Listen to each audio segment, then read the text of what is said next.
El Chapo Guzmán es tan humano como cualquiera de nosotros. Lo que lo hace indestructible, lo que lo hace carismático, es su brutal violencia y su complicidad con los grandes empresarios, banqueros, políticos y secretarios de Estado en este país, quienes realmente lo han encumbrado hasta donde ha llegado. Pero si no fuera por ellos, el Chapo Guzmán sería uno más de estos campesinos, y yo los vi, ¿no?, ajados de la piel por estar bajo el sol sembrando la marihuana y la amapola, ¿no? Ahí estarían todavía. El Chapo Guzmán no sería uno de los hombres más ricos del mundo. Yo quise demostrar en este libro que estas personas son de carne y hueso y son destructibles. El Chapo Guzmán, en este cónclave al que llegó con estos socios suyos, como les repito, él no tenía nada, no era nadie. Su familia, sus hermanos se siguieron dedicando al narcotráfico como empleados de los grandes capos mientras él estuvo en prisión. Entonces, ¿él qué podía llevar a esa mesa de negociación? ¿Él qué podía ofrecer? Pues el Vicente Carrillo Fuentes pues tenía su gran territorio tan apetecible, tan fuerte, lo que era Ciudad Juárez, ¿no?, por donde se trafica una muy importante parte de las drogas hacia Estados Unidos, ¿no? Ismael El Mayo Zambada tenía lo que era Sinaloa, ¿no?, los Beltrán Leiva, eran socios ya no eran empleados, eran socios de Vicente Carrillo Fuentes. ¿Qué podía ofrecer el Chapo Guzmán en esa mesa de negociación? Pues ofreció lo único que podía ofrecer, que era la protección del gobierno federal. Él ofreció: yo pongo en esta sociedad la protección del gobierno federal. Y así fue como empezó la guerra de los narcos. En febrero del año 2002, ya no lo recordamos porque además parte de nuestra culpa es ser tan desmemoriados, empezó la guerra contra el cártel de Tijuana. En aquellos años de 2002, 2003, donde Tijuana se convirtió en un baño de sangre porque hubo todo este combate para terminar con los Arellano Félix. Uno en febrero fue asesinado, en marzo del año 2000 el otro hermano, que era el sucesor, fue detenido por el gobierno de Vicente Fox, y en poco tiempo, por supuesto, gracias al apoyo del gobierno federal, el cártel de Tijuana quedó muy diezmado.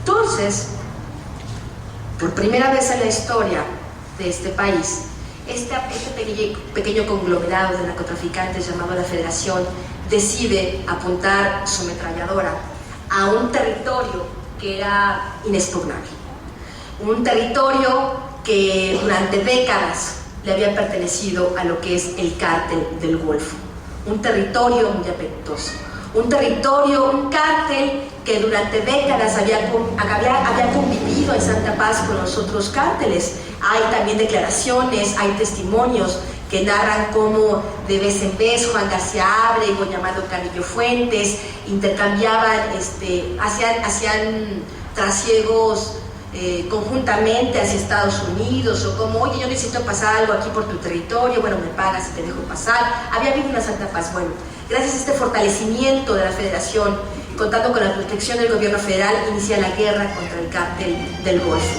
Y es ahí donde todo empeoró, porque el cártel del Golfo, o sea, el cártel Asguillén, tenía una escolta conformada por 30 exmilitares, los llamados exgafes, los llamados zetas.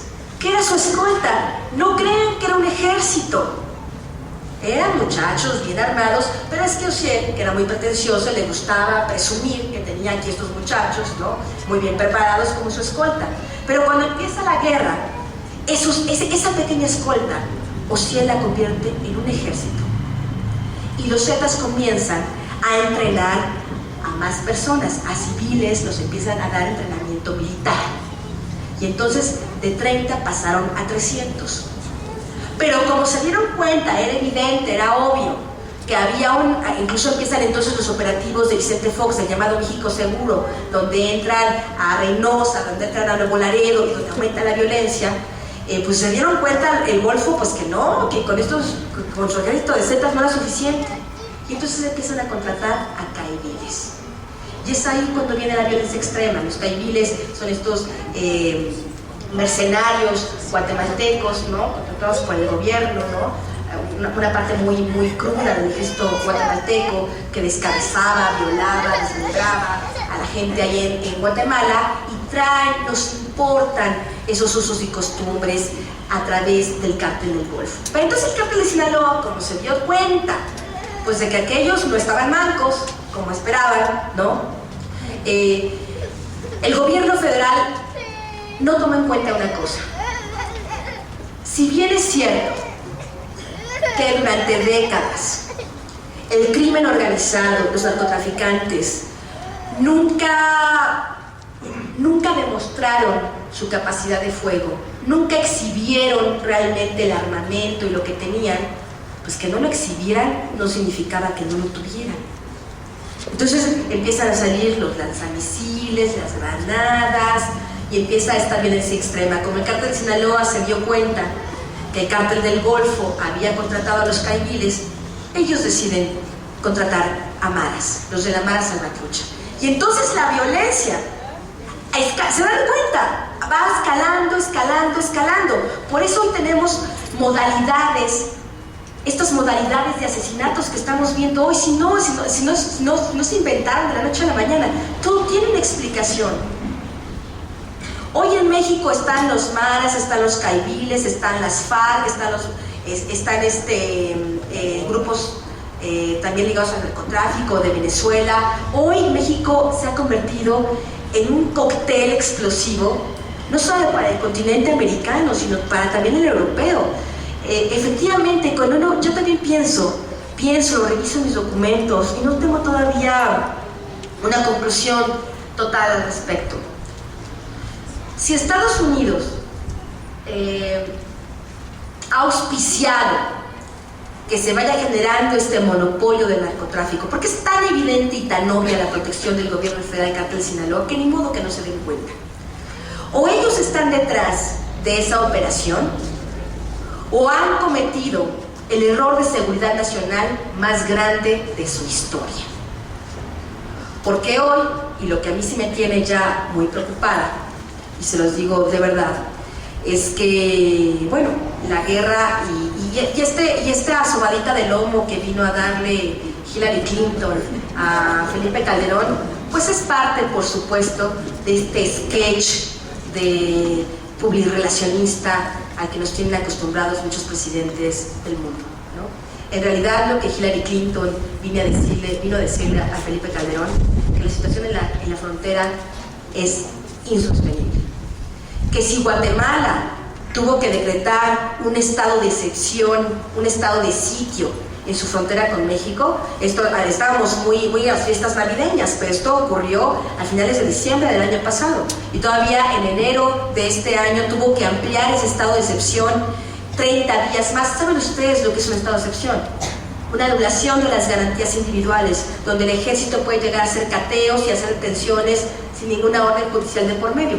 Lo hacen porque las operaciones de los Zetas en Guatemala estaban ya generando mucho problema de seguridad nacional. Y el presidente Colón, por supuesto, que tiene que ver por lo suyo, hace este bloque, ¿no? Blinda en cierto sentido su frontera. Bueno, pues lo que Hillary Clinton viene a decirle a Felipe Calderón es: si no se controla la violencia en la frontera, no nos va a quedar de otra más que seguir el ejemplo de Guatemala.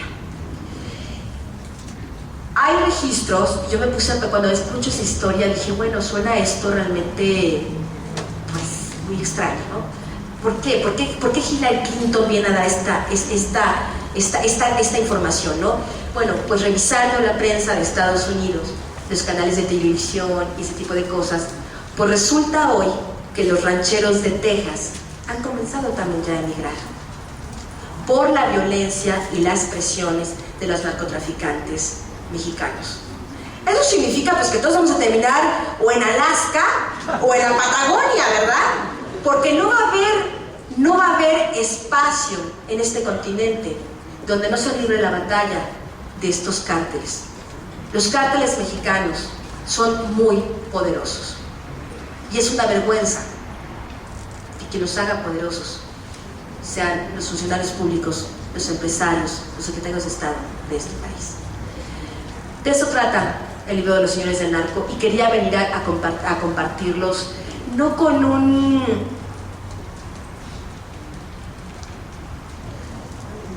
dejo de no tenemos salida, sino con, yo creo que, por llamarlo de alguna manera, la buena nueva de que sí hay una solución a esto, que si lo tenemos detectado, que si tenemos detectados los focos de infección, estos focos de pus, estos focos que nos gangrenan como país, pues podemos todavía encontrar una solución. Aún estamos a tiempo, porque lo que sigue de todo esto que les estoy platicando es que muchos de estos grupúsculos, de los maras, de los caiviles, de los mercenarios, ya no le obedecen ni al Chapo, ni lo conocen, ni lo quieren conocer. Ellos tienen su propia bandita y hacen lo que se les pega la regalada gana. No sé si habrán escuchado estas noticias de lo que pasó pues esta semana apenas que va terminando en Guadalajara, los narcobloqueos y los granadazos y las bombas molotov. Bueno, todo este circo, toda esta fiesta, por llamarlo de alguna manera, lo organizaron 20 muchachos. No fueron más de 20 muchachos, entre 17 y 28 años de edad. Una decisión de lo que es el grupo denominado la familia Michoacán. En eso estamos hoy. El gobierno, ellos se hacen llamar la resistencia, el gobierno de Jalisco, a estos muchachos les incautó en otra de sus travesuras hechas hace como 3 semanas, un lanzamisiles. De eso estamos hablando en México. Y no es alarmista, no es una broma, no es un asunto para para encerrarnos en nuestras casas y no querer salir. Es un asunto para reflexionar y pensar qué vamos a hacer como sociedad. Porque finalmente, si nos esperamos hasta que el Chapo tire la toalla, o hasta que Genaro García Luna venga y nos confiese todos sus pecados, cómo protege a narcotraficantes, cómo su gente protege a las peores bandas de secuestradores y traficantes de este país, ¿no? O que Felipe Calderón diga, sí, me equivoqué, ¿no? O también nos confiese, te preguntaba si fue voluntario o a fuerza el seguimiento de esta guerra entre narcotraficantes, prestando parte de las áreas del gobierno para ser brazo armado de nuestros grupos, ¿no? No podemos esperarnos a que los demás hagan por nosotros lo que tenemos que hacer como sociedad. Hay ejemplos, y nos debería dar vergüenza como país, hay ejemplos en Argentina, en Brasil, en Guatemala, en Perú, donde la sociedad exige cuentas a los gobernantes, donde hoy hay presidentes que, si bien no están en la cárcel, si están en el banquillo de los acusados, tienen procesos legales en su contra. Tenemos a Fujimori, tenemos a Portillo, y aquí en México no. Aquí en México se pasean, hacen monumentos a la corrupción como Vicente Fox con su centro Fox. O tenemos a Ernesto Zedillo, cuyo padre se reunía con narcotraficantes y que anda dando conferencias por el mundo cobrando los miles de dólares. Y los aceptamos. Y vamos a comprar el libro de Carlos Salinas de Gortari, y hay quienes todavía dicen, era el mejor presidente, es el mejor presidente que ha tenido México, ¿no? Y hay quienes aplauden todavía de vez en vez, ¿eh? O periodistas que los entrevistan sin preguntarle por qué su hermano estaba metido en narcotráfico. No podemos esperar a que los demás hagan por nosotros los que cada uno tenemos que hacer por nuestras familias. Y ni siquiera lo vean por, ay, el bien a la patria, o ay, el bien colectivo. Véanlo por su bien individual. Véanlo por la salvaguarda de su vida y de lo que más quieren.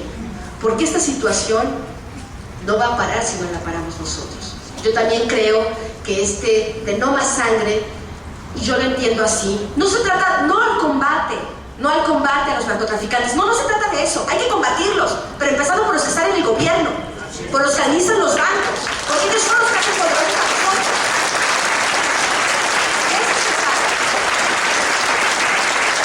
Y perdón, efectivamente, yo coincido, para eso no se necesita un misil, se necesita una auditoría de la Secretaría de Hacienda. A ver, Genarito, ven acá, mijito, ¿cómo te hiciste esta casa si tú declaraste que solo tenías esto? ¿Es que fue un crédito bancario? Oye, no, pero el registro público de la propiedad dicen que fue en efectivo. ¿Cuál? ¿Préstamo bancario? A ver, ¿quién te lo pagó? Que le hagan un cateo en sus casas. y a las casas de los que trabajan con él, que vean los dobles pisos que tienen o los dobles closets que tienen y todos los miles de millones de dólares que esconden ahí. Que le hagan una revisión a todos estos empresarios, que le pregunten a Banamex quién pagó el rescate de Harp-Elú, por ejemplo. ¿O quién pagó el rescate de Diego? Para eso no se requiere una bomba atómica. Se requiere un gobierno que haga lo que la sociedad le exige. De eso tratan los señores del narco. Para eso lo hice. Para que sirva de algo. Para mí ha representado un gran riesgo y un gran dolor escribir esto. Ojalá no tuvieran que hacerse libros así en México. Pero tenemos que hacerlos, porque no hacerlos es solo ser parte de estos señores, de los señores del narco. Muchas gracias.